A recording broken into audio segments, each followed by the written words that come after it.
అనేది మనకి ఎన్టీఆర్ ఏదైతే విగ్రహం ఉందో చాలా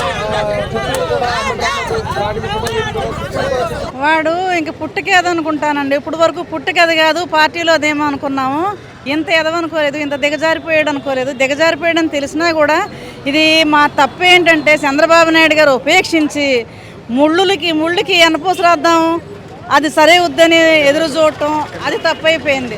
అలా కాకుండా ముళ్ళుతోటే తీయాలి, సైడ్ కారులో పెనాయిలే చల్లాలి అనేది చంద్రబాబు నాయుడు గారికి తెలియలేదు కాబట్టి, ఆయనకి అలాంటి మనస్తత్వం కాదు కాబట్టి ప్రతి ఒక్కరిని క్షమించుకుని వచ్చిన మూలనే ఈ రోజున జగన్మోహన్ రెడ్డికే చూపిస్తే ఇన్ని కేసులను జగన్మోహన్ రెడ్డికి ఏమీ లేదు మనకేమో వద్దని రెచ్చిపోతున్న ఈ జనాలకు బుద్ధి రావాలంటే ఈ కోర్టులో కేసులు వెలికితీసి ప్రభుత్వం పవన్ కళ్యాణ్ గారు, చంద్రబాబు నాయుడు గారు, లోకేష్ గారు, చంద్రబాబు నాయుడు గారు చేయరు, అలాంటి అపార్థ పనులు చేయరు కాబట్టి లోకేష్ గారు, పవన్ కళ్యాణ్ గారు దీన్ని గట్టిగా తీసుకుని ఈ క్షణమన్నా అంటే ప్రజల్ని ఎంత ఏదించాడో ఎవరూ బయటకు రాలేకపోయారు.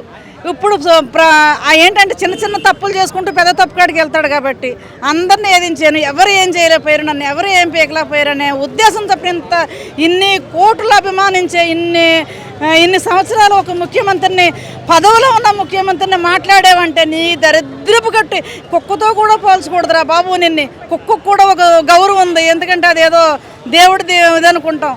అంతకంటే పిచ్చి కుక్క నీకు దమ్ము ధైర్యం ఉంటే మా ఆడవాళ్ళ మధ్యకు వచ్చి నువ్వు ఒక్కో మాట మాట్లాడరా. ఎక్కడో ఉండి కారులో దూరడం నీ పోలీసులు సపోర్ట్ చేసి ప్రొడక్ట్ ఇచ్చి తీసుకెళ్తున్నారే, మరి ఇది ఎంత దరిద్రంగా ఉందంటే మేము ఉమ్మూసుకున్నట్టే అవుతుంది. కాబట్టి చంద్రబాబు నాయుడు గారు ఊరుకున్న, పవన్ కళ్యాణ్ గారు, లోకేష్ బాబు దీన్ని క్షణాల మీద ఈ పోలీసు యంత్రాంగం అంతా చుట్టుముట్టి ఆయన తీసుకొచ్చి ఆడికి చెప్పులు దండ వేసి ఈ ఊరంతా తిప్పితే తప్ప మేము దీన్ని ఆపే పనే లేదు. క్షమాపణ చెప్పినా కూడా చాలు, దీడికి క్షమాపణ కాదు. ఆడు ఎక్కడైతే మాట్లాడాడో అక్కడి నుంచి నీ సీఎం ఆఫీస్ దాకా ఆయన చెప్పులు దండేసి తీసుకెళ్తారా లేదా పోలీసు యాజమాన్యం, ఇది చెప్పాలి. అలా చెప్పినప్పుడు ఇంకొకటి బుద్ధి వస్తుంది, ఇది మాత్రం నిజం. క్షమాపణ చెప్పినా కూడా మేము సహించాలనుకోవట్లేదు నేను, ఎందుకంటే క్షమాపణ 2 అక్షరాలే. ఆడు ప్రాణం ఇప్పుడు బతికించుకోవడం కోసం చెప్పేస్తాడు. అంత దిగజారిన ఏదో క్షమాపణ పెద్ద విషయమా? అంత బుద్ధి లేని ఎవడికి క్షమాపణ పెద్ద విషయం? క్షమాపణ కూడా కాదు, వీడికి తగిన శిక్ష. ఇప్పుడు కేంద్రం కూడా దీన్ని చూసి ఈ రకంగా మనసులో అనేసి, ఎందుకంటే జగన్మోహన్ రెడ్డి కేసులు వెలికితీసి ఆన్య దాంట్లో తీసుకెళ్తే వీళ్ళందరికీ బుద్ధి వస్తుంది. ఇది మాత్రం నిజం. ఎందుకు ఉపేక్షిస్తుందో మాకు అర్థం కావట్లేదు. ఎన్ని కేసులు ఉన్నామని ఎలా తిరుగుతున్నారండి? ఏ రోజున కోర్టుకు వస్తున్నాడు ఆడు? ఏ సామాన్యుడి కన్నా ఉందా? వీళ్ళ ధైర్యం దమ్ము అదే.